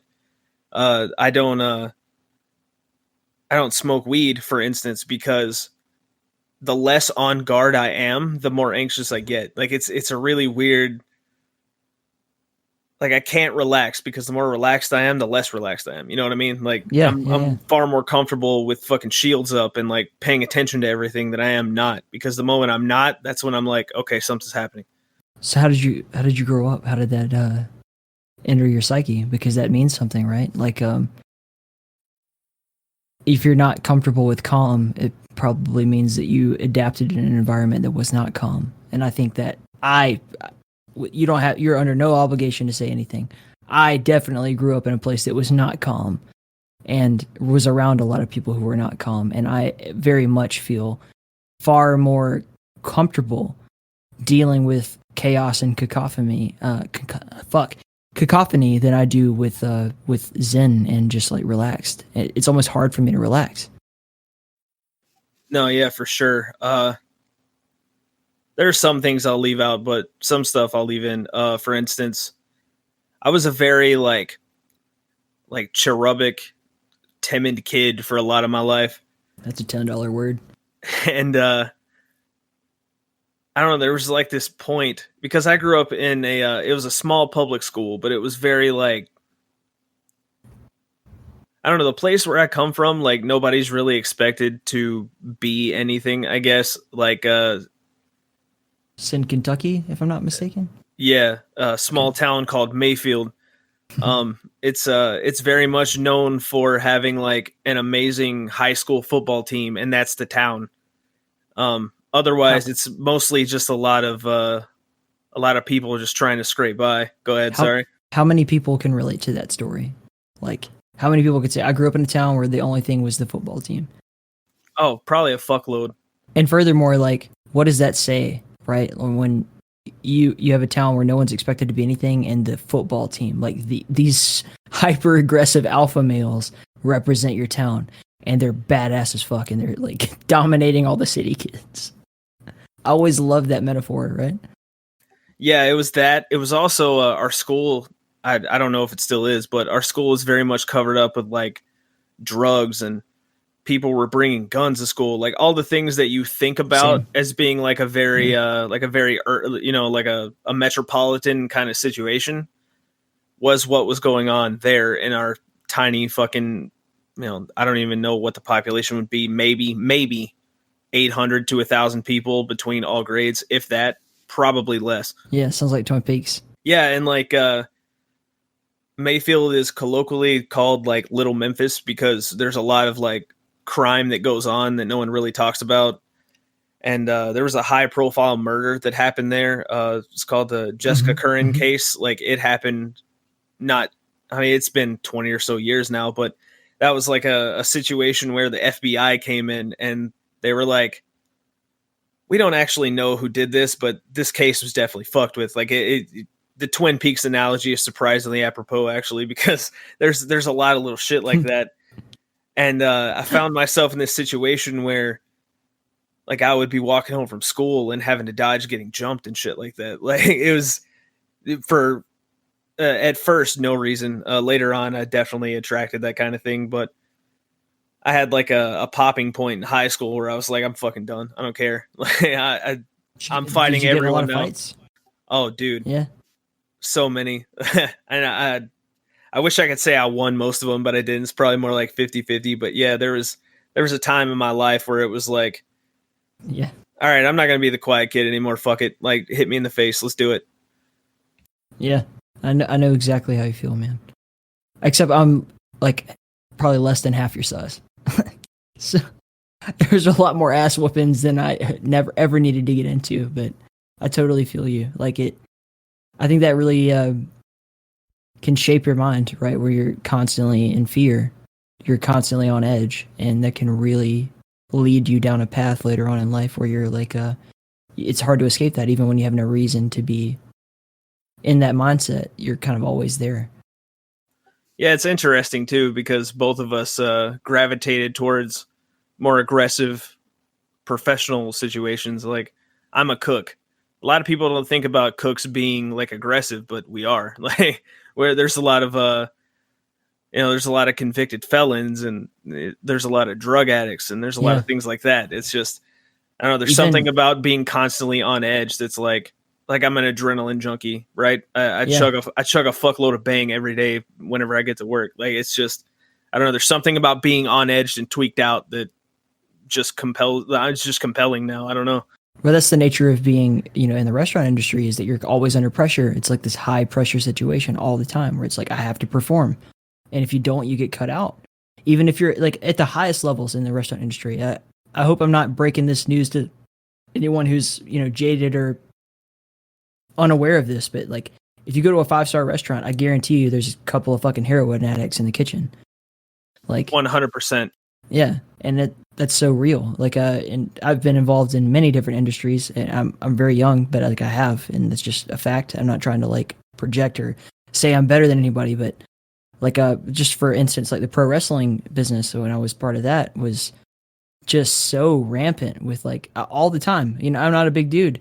People are like, let me know when you're ready to do steroids and I'll hook you up. And I'm like, I'm good, man. I'm probably never going to do that. And they're like, yeah, but I know that. But when you're ready, just let me know and I'll point you in the right direction. Like, it's always there. It's always part of it. And in the restaurant industry, it's like, I'd actually argue the restaurant industry is more brutal in many ways than the pro wrestling industry, because at least in the wrestling industry, you're kind of shielded from the public, at least in your private endeavors. But in the restaurant industry, it's like there's a wall. There's just one wall between you and the outside world, and you have to deal with them. You have to like serve them in a lot of ways. Yeah, and they're fucking annoying too, let me tell you that. Man, they're just people like you and me, man. They just want a good meal. But I know what you mean. Like, there's some shitty people out there. Like, one of the worst things ever is like when somebody holds their glass up and just like, it's just ice, and they just hold it out waiting for the waitress to come fucking pick it up. And I'm like, you piece of shit. You have no fucking respect for humanity. But you can't hit them. You can't do anything.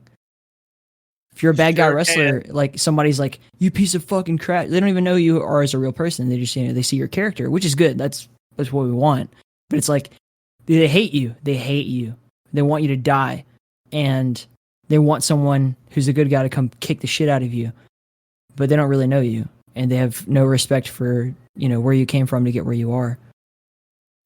It's so weird that that's still a thing too, because kayfabe's been dead since fucking Bret Hart got screwed over. Like, I think that's really, we could have a million different tangents on this conversation. That is a kayfabe in general is such an interesting topic that could just be delved into forever. Since Bret Hart got screwed over is a great example, but even then, right? people have this idea that kayfabe died when people learned that the industry was not real, like as if they didn't already know that. But I think that kayfabe prevails even now because the art of it is not whether or not you know it's real, it's what's real. It's which true. parts of these is real and which parts of these is part of the story. And you'll never really know the answer to that question. And in the Montreal Screwjob with Bret Hart, it was like, is this part of the story? At the time especially, it was like, was it part of the story that Vince was going to screw him over? Or is that real? And nobody would ever really know the answer to that question until Bret Hart put out his autobiography. You know, and even then it's like, that's just his perspective. And Vince has, you know, been very shielded about that ever since. Shout out Dave Ostry. I know he's a big wrestling fan too. Oh man, I used to be. I wish I still were. Oh, you got to jump in, man. AEW nights in the Keep. Anybody listening? We watch AEW every, not necessarily Wednesday night, but whenever they put out a new episode, we always watch it together. It's great. AEW has been the best thing that's happened to pro wrestling in I don't know how long, dude. Cue the Jim Cornette voice. But anyway, back to your point of view. Like, you know, you grew up and you had this kind of cacophonous, like crazy vibe that kind of put you in the situation where you're like always on edge and you actually thrive in it. Like as you said, you're like, I drink a lot of Bang, I don't sleep a whole lot, and you thrive in that environment. And I'm curious how that influences your creation of videos and even so the way that you experience games. As far as videos go, I usually try to slow that down a little bit in there. For instance, with the therapy stuff that I was picking up, although the second one did get considerably more aggressive, but initially I wanted it to be very like, because therapy for me, I ended up liking it towards the end, but whenever we were getting into like the deep shit, like working through the stuff in the beginning, it was very much like a dread situation where it was like, fuck, I gotta go do this again. Because for anyone who's not done therapy, the beginning of therapy with a good therapist is basically just fucking, it's like getting a knife in the gut for a while. And then eventually it does, for me anyway, eventually it does sort of mellow out. But whenever, like I had shit that I had fucking repressed come out like one of those fucking snake in a can toys. Like things that I didn't even remember. And then boom, there they are. And it was like, oh shit. Okay. Like it'll definitely force you to confront yourself if it's done well. With that one, that's sort of the direction I took with it, but I wanted to slow it down and really be like I'm going to put my fucking reptile brain onto a video for public consumption. So let's slow it down and really do it. Like let's dissect it piece by piece and not hold any of the shit back. As far as games go, I'm definitely attracted to more like kinetic mechanics focused type of shit. And that's not to say that I never, because like I said, I like isometric RPGs. They're very slow, but when it comes to like FPS and shit like that, like I almost always go to either the hardest or the second hardest difficulty. Like my favorite game of all time is Bloodborne. Like I really like games that force you put the gun to your head and go, look, you're either going to stop here or you're going to get, good enough to do this, to drop the get good quote. I can relate to that in a lot of ways. I've recently started to like accept that I shouldn't, like, it's more like a time saving thing. It's like I would dive into a game and say like, if I can't beat this on the hardest difficulty, I suck and I don't deserve to like play it or commentate on it. But then I realized at a certain point that it's like I play, in the nature of this business, like I play so many games and I can only dedicate a certain amount of time and energy. Energy is the big point of that I'm trying to make here, is like, into that endeavor. And so I don't have to kill myself for the process, right? And I don't think you do either, but I understand totally that point of view. Yeah, but man, if you've never been in a fight, how can you know yourself? There's an edgy movie quote for you right there.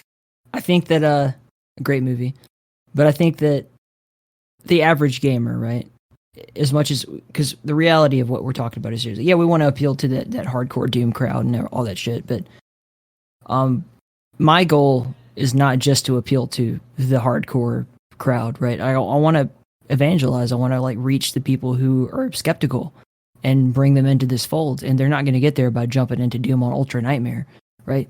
They want to experience the game in a way that they can fathom. I need to bring myself back to, when I first played any game like this at all.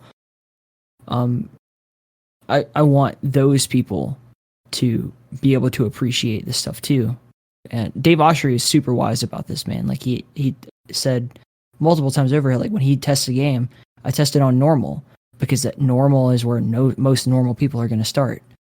And you know, if it needs to be harder, you can have the harder difficulties. If it needs to be easier, you can have the easier difficulties. But the masses, the people who are WWE struggled with this a lot, where it's like people, you know, hardcore fans would like be upset, like, why isn't this made for me? I'm the real wrestling fan here. I've been with you guys for 20 years. Like, yeah, you've been with us for 20 years.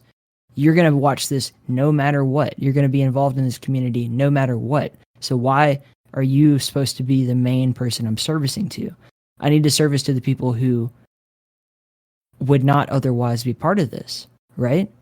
Like the people who are skeptic, the people who are not currently involved, we need to bring them into the fold, and that's how you grow. Yeah. If you disagree, let me know. No, I actually agree. At first, I was very much like, I was very elitist about a lot of things. Like, I don't know if I even used it, but there's an old intro that I made and it's fucking terrible, but it had this really cringy hashtag that was like PC versus everybody and shit like that. Cause I was like, I very much wanted to evangelize for the PC and be like, we're better than everyone else. And it even whenever I made it, I was like, it's kind of off-putting for no reason. And I'm sort of getting there with like the difficulty of shit like that. Like, I like fucking dick breaking games, but that's not exactly the best way to showcase a game. And that's why with a medieval, like I played it on hard, but even after that, I was like, maybe I could have went normal. Now, granted, a medieval is not a particularly difficult game, even on hard. I didn't even know Nightmare existed. Like whenever I played that, I thought that was the hardest difficulty. But with the next one that I'm working on, I ended up playing all of those maps on 3 different difficulties because I was like, all right, if you jump in on the middle difficulty, there's no fucking way that most people are going to persist with this mod. There's no way. Like even in the description, it's like, there's no fucking way. And then the one down from that was, I mean, it wasn't as hard, but I was still trying to think like, okay, who's going to play this? People who haven't played this before, because it's not new. People who haven't played this before, if they pick this difficulty, they're probably going to stop halfway through. Right. So then I ended up playing it on the lowest difficulty as well. And I think that's where a lot of people are going to move into that. So there's going to be a lot of that included. Right. So I agree with your perspective. It was just one of those things where it was kind of a learning process that I'm still trying to come to grips with, is like, I'm not playing these games purely for enjoyment anymore because I'm making a channel out of it. I still very much play. I don't play anything that's not for my own enjoyment. Like I hope that comes across in the podcast. Like I literally have no time for shit that I don't care about at all. None. Zero. It makes me feel like a jackass. Like I'm really kind of harsh sometimes to the people who are closest to us, right? In the keep. The apostles are always coming and be like, hey, yo, you know, like try out Titanfall 2 and try out like Open Fortress was a recent one. And I was just like, I know I don't like Team Fortress. Like, I'm not against Team Fortress. I think it's a valuable asset to the arena shooter community and all that. But it's just like, I personally don't care. And I'm not going to just suddenly have a really passionate, useful point of view on the Team Fortress community tomorrow. Maybe I could be opened up to that. But like currently, like why am I going to put my already limited time and energy into that when it's not important to me? So, a lot of what you hear on the show, unfortunately, is just me like, oh my God, dude, I love your game so much. It's amazing. You're such a, talented individual and all this kind of shit. And maybe that makes me sound like like too giving, or like, Motherlode, he's not even really a critic. He likes everything. Like, I'm not a critic. I'm just a fan. And I want to talk to the people who really inspire me. And I don't want to, I don't want people to waste their time on shit that they don't like either. No, for sure. I'm not going to play anything that I have no interest in, because then I can't get passionate about it. But just in terms of like difficulty settings, right? I don't feel like I have enough of an audience right now to be like, I have to make it out by the schedule. But if I'm going to try to, tell the average person who may not be as skilled or have the same abilities that I do in terms of like hand-eye coordination, it would be completely pointless to play something on its hardest difficulty and break my dick on it for 2 weeks and then be like, here's how good it is. And then they jump in and they're like, this doesn't even look like that. It's not really misrepresenting it, but it's sort of misrepresenting it. Well, but like, how are you going to come across in the video if you just went through this exhausting process that wasn't even pleasurable to you? And then you're like, oh, it was a really good game and all this kind of shit. Like, no, it wasn't. You sound like you don't even fucking like it. You sound exhausted. You sound like you don't care. You know, I want to hear you fresh and happy. Like, that's what I want to hear when I hear you talk. Like, I want to hear like you in your most recent video. Like, I want to hear you say like, here's all the good things about a medieval that I think you'll really like, and not just like, I don't want to feel like you're lying to me. And I don't want to feel like it hurt you to bring me this entertainment. No, for sure. Like I can never do that.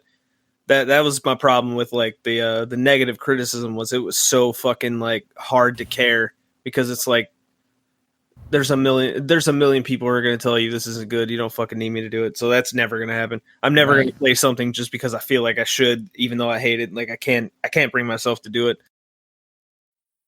That feels like somebody telling me that I have to do something at that point, even if that person is me. Like me telling me that I need to do something. If I can't come up with a good reason, I'm not gonna fucking do it. Yeah, like my idea of the ultimate YouTuber, like in terms of game review, right, is like I don't want to spend 20 minutes listening to somebody tell me about a game that I shouldn't play.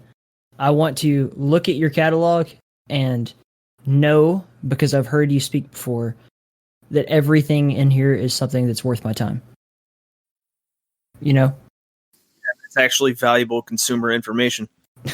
Well, now you know. As opposed to fucking, hey, this game is trash, and now I'm gonna laugh at it. Like, there was a point in my YouTube feed where that was all that it fucking was, and I was just like, this is just after Total Biscuit had died, and it was like, is this really what everything else on YouTube was? Like, because I was in such like a Total Biscuit bubble, and then everything else just sort of rotated as like, you know, time filler or whatever, just other people I liked, right, but they weren't like my main go-to.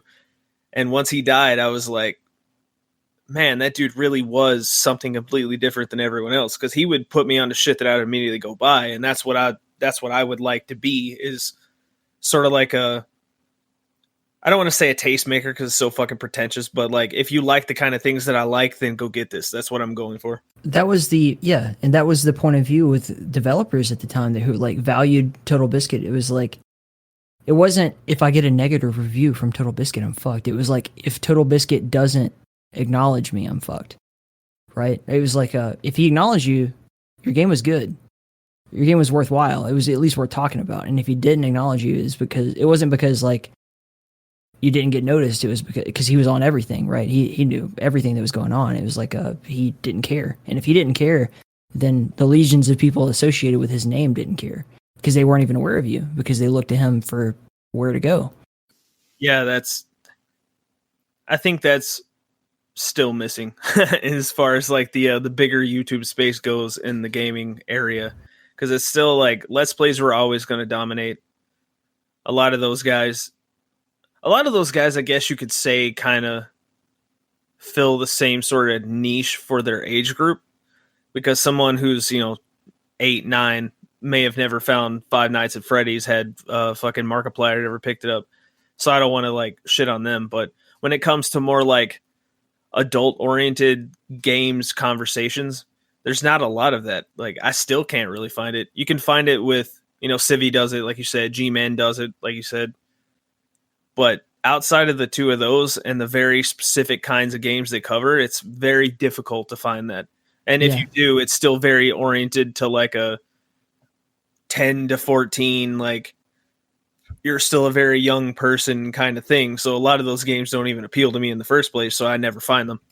I think that's we've pretty much wrapped it up in terms of like psychoanalysis and everything. I do want to talk to you specifically about like some games. So before we get into like what's on your radar, let's talk about some of the games that you have done really cool reviews of. And well, probably when would you say, like, because I know there's like a dividing line, as you say, with the quality of you finding yourself. Where would you say that started for you? Is like when you really kind of found it, you knew what you were about?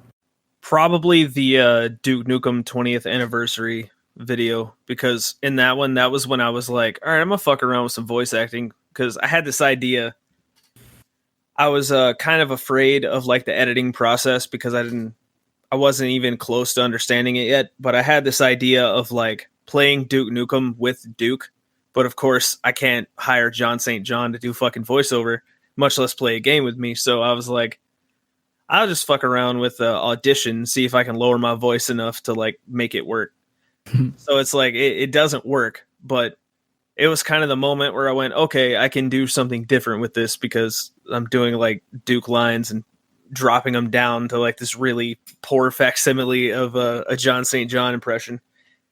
And then I would say after that, probably Blood, because that was where I was like, all right, fuck it, I'm going to play around with editing because I'm clearly not articulate enough to be like a free-form Total Biscuit clone, which is what I was trying to be up to that point. Well, let's start from Blood, because I feel like if we go on the 20th anniversary Duke Nukem thing, we're just going to talk shit about Randy Pitchfork for like 30 minutes, and I don't want to do that. But so Blood Fresh Supply, like, what was your take at the end of it? I had never played that game, so I wasn't aware of like how raw it was when it first came out. For me, it was like, okay, this is this game that everyone in this community is talking about. Let me go check it out. And then I was blown the fuck away. Like, I had never played like an old style FPS that had that kind of atmosphere before. It was very much like, wow, okay, so I can go over here, and I have a very specific bit in there where I find the record, the record player, I believe, in the first level. And then when you activate the record player, it's just people screaming. And I thought that was fucking hilarious. And then, of course, like the old 90s CG FMV sequences where like this fucking polygonal bat is taking whatever her name is up, and after you kill the gargoyle and all that shit, I was like, this is so fucking good. I get it. It was such a weird, because I had heard of it when I was a kid, but I didn't have access to it. Like, it was sort of a one of those things that you heard about on internet forums, but I couldn't just go to a store and find it because I was in too small of a market, I guess. I don't know. There's this really, really cool interview I heard with Alice Cooper where they were asking him, like, you know, who of the shock rock genre today, like, who do you think really carries the torch of where, you know, of what you started with, you know, Alice Cooper? And basically it boiled down to, like, is it Marilyn Manson or is it Rob Zombie? And he was like, Rob Zombie. And not because he doesn't like Marilyn Manson, but he's like, Rob Zombie really understands how to be gruesome and how to be like fucked up in the same way, but still has that sense of humor about it where it's not just purely dark and negative. Not to say that Marilyn Manson is, but like from his perspective at least, like Rob Zombie was like, you know, he's not just this dark, evil, sick, fucked up individual that you're supposed to relate to. He's like, he has that tongue-in-cheek quality. And Blood, for me, was like the perfect blend of, it's a really dark game. It's gothic. It has, you know, gore and, you know, cult members and violence and everything associated with it, but it's hilarious. It's literally hilarious. Like, you can't play that game without laughing, or you're a sick, fucked up individual. Yeah, for sure. Blood definitely rides that line of grimdark to the point where it could have been really cringy, and instead it held enough self-awareness that you never quite get that. Like, you go into a place called the fucking Dark Carnival of all places, and it's still just fucking hilarious. I'm also curious, like, what other games, like, you have a really nice wide repertoire here of all stuff that I've covered extensively on the podcast, but like, what are some other things that are on your radar? Like, what's kind of like your things that you want to cover or that you think are worthy of kind of standing on the same stage as these other games?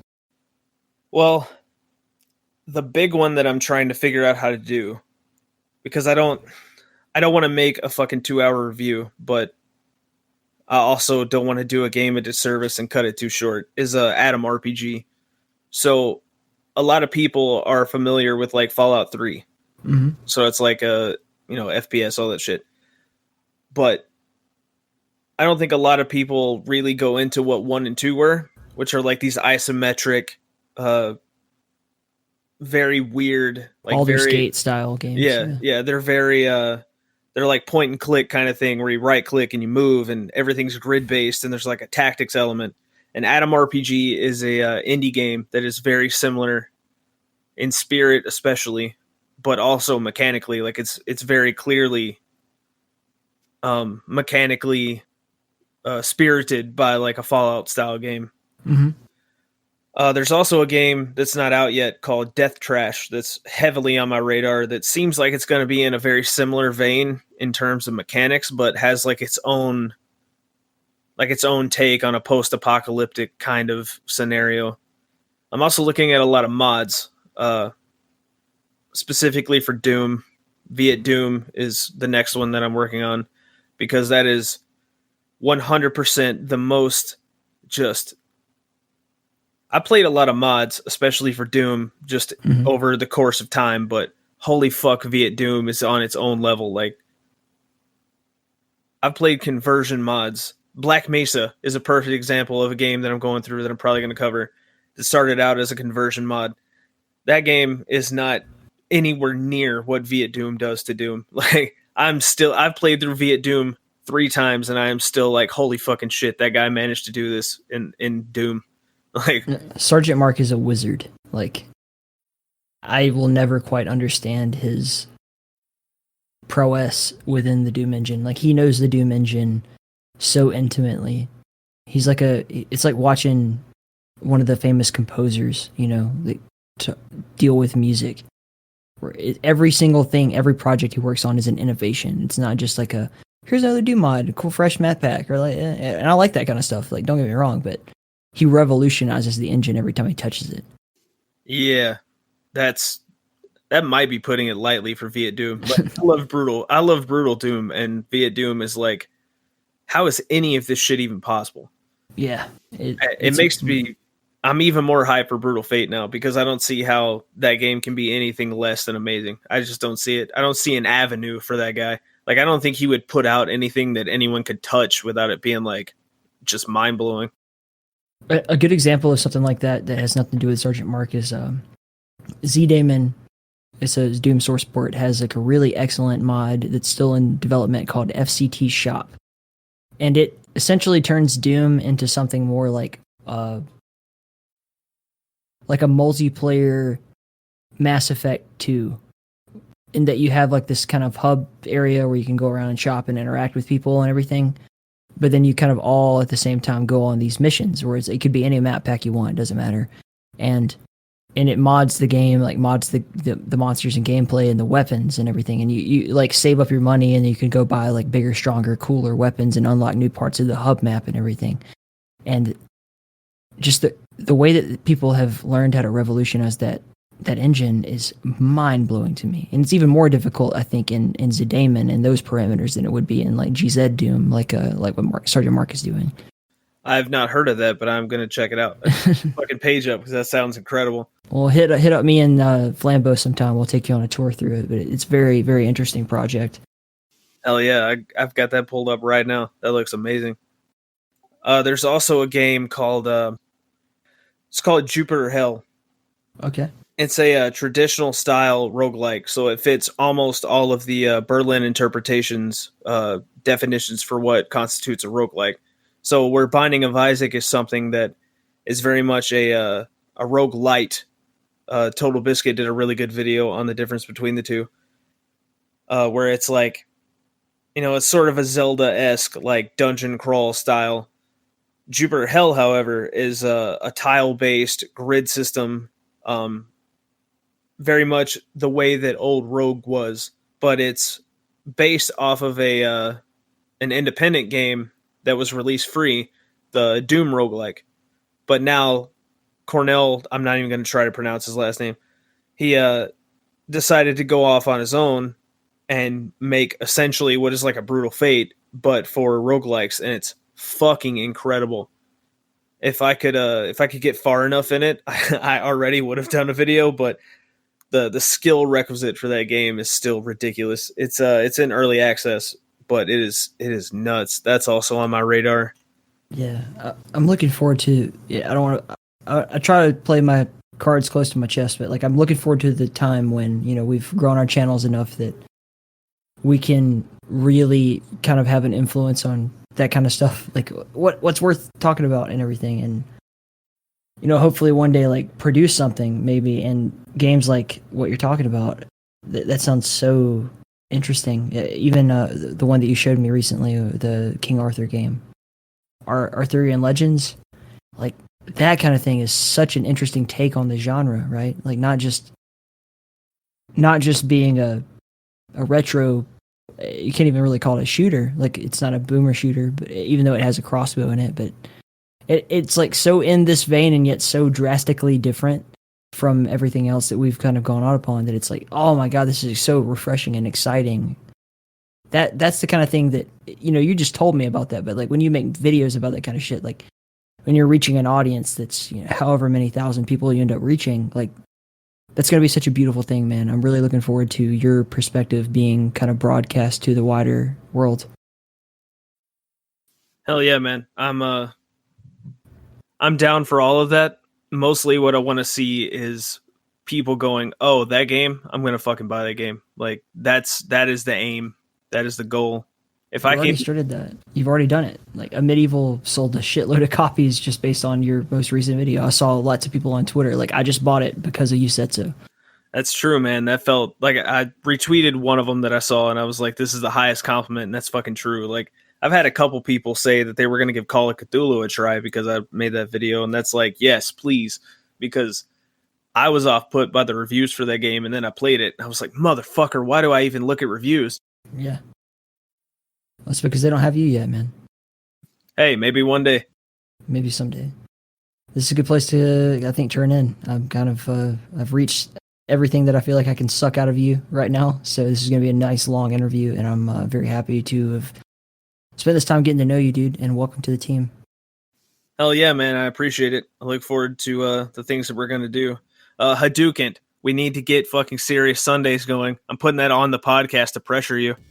Yeah, Haducant's passion projects right now are Serious Sundays and no postal on Sundays. So yes, I am here for that.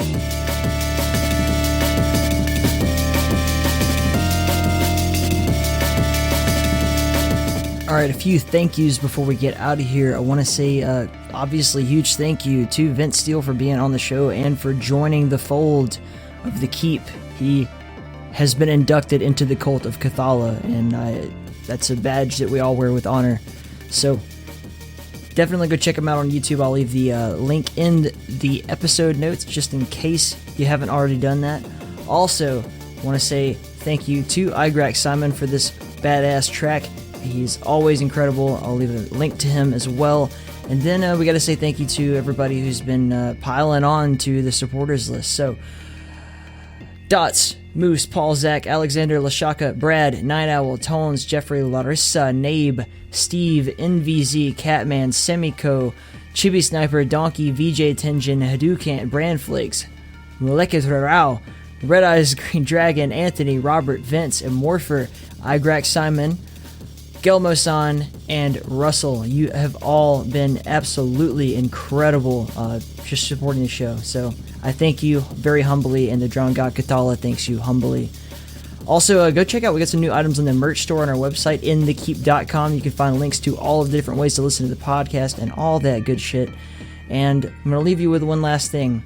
I'm not sure if it'll be next week or the week after that, but I've alluded to it a bit, a huge announcement about some stuff coming up this summer with the Keep that I think is going to blow your fucking minds. So I will leave you now on that cliffhanger, and until next time, stay in the Keep.